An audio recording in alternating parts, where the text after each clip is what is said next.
जय श्री कृष्णा। आर्यव्रत की कहानियों में आपका स्वागत है।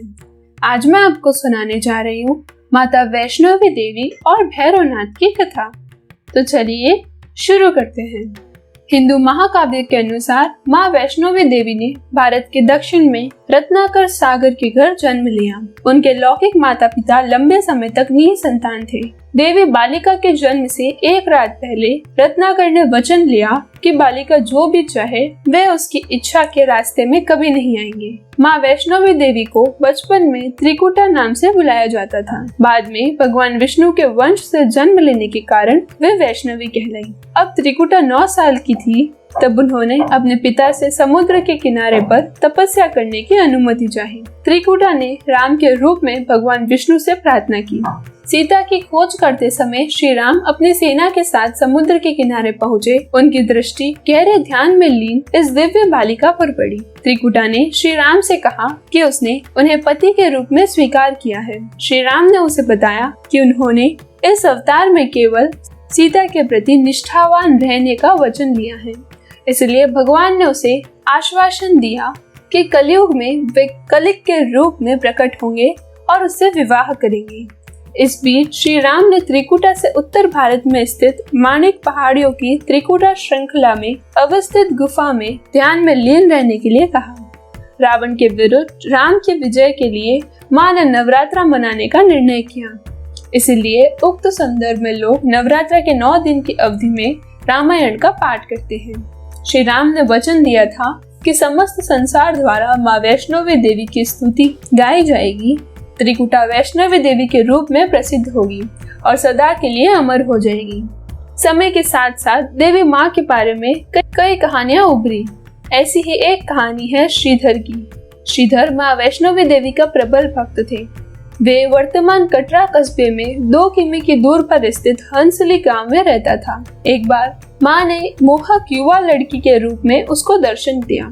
युवा लड़की ने विनम्र पंडित से भंडारा यानी भिक्षुक और भक्तों के लिए प्रीति भोज आयोजित करने के लिए कहा। पंडित गांव और निकटस्थ जगहों से लोगों को आमंत्रित करने के लिए चल पड़े। उन्होंने एक स्वार्थी राक्षस भैरवनाथ को भी आमंत्रित किया। भैरवनाथ ने श्रीधर से पूछा कि वे कैसे अपेक्षाओं को पूरा करने के लिए योजना बना रहे हैं। उसने श्रीधर को विफलता की स्थिति में बुरे परिणामों का स्मरण कराया, चूंकि पंडित जी चिंता में डूब गए। दिव्य बालिका प्रकट हुई और कहा कि वे निराश ना हो, सब व्यवस्था हो चुकी है।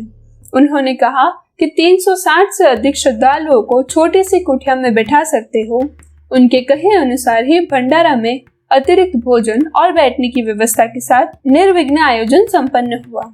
भैरवनाथ ने स्वीकार किया कि बालिका में अलौकिक शक्तियां थी और आगे और परीक्षा लेने का निर्णय किया। उसने त्रिकुटा पहाड़ियों तक उस दिव्य बालिका का पीछा किया। 9 महीने तक भैरवनाथ उस रहस्यमय बालिका को ढूंढता रहा जिसे वह देवी माँ का अवतार मानता था। भैरव से दूर भागते हुए देवी ने पृथ्वी पर एक बाण चलाया जिससे पानी फूट कर बाहर निकला। यही नदी बाणगंगा के रूप में जानी जाती है। ऐसी मान्यता है कि बाणगंगा में स्नान करने पर देवी माता पर विश्वास करने वालों के सभी पाप धुल जाते हैं। नदी के किनारे जिस चरण पादुका कहा जाता है, देवी माँ के पैरों के निशान हैं, जो आज तक उसी तरह विद्यमान हैं। इसके बाद वैष्णवी देवी ने अधिकावरी के पास गर्भचून में शरण ली, जहाँ वे 9 महीनों तक ध्यान मग्न रही और आध्यात्मिक ज्ञान और शक्तियाँ प्राप्त की। भैरव द्वारा उन्हें ढूंढ लेने पर उनकी साधना भंग हुई। जब भैरव ने उन्हें मारने की कोशिश की तो विवश होकर वैष्णवी देवी ने महाकाली का रूप लिया।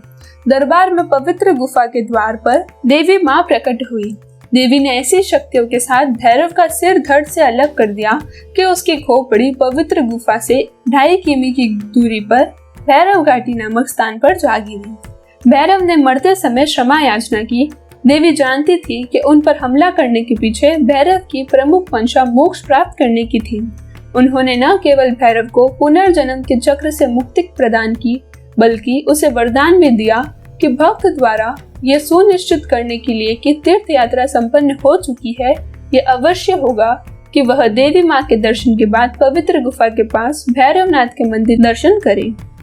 इस बीच वैष्णवी देवी ने 3 पिंड सहित एक चट्टान का आकार ग्रहण किया और सदा के लिए ध्यान मग्न हो गई। इस बीच पंडित श्रीधर अधीर हो गए। वे त्रिकुटा पर्वत की ओर उसी रास्ते आगे बढ़े जो उन्होंने सपने में देखा था। अंततः वे गुफा के द्वार पर पहुंचे। उन्होंने कई विधियों से पिंडों की पूजा की और अपनी दिनचर्या बना ली। देवी उनकी पूजा से प्रसन्न हुई। वे उनके सामने प्रकट हुई और उन्हें आशीर्वाद दिया। तब से श्रीधर और उनके वंशज देवी माँ वैष्णवी की पूजा करते आ रहे हैं। यदि आपको मेरी ये वीडियो पसंद आई हो तो इसे लाइक करें और चैनल को सब्सक्राइब करें।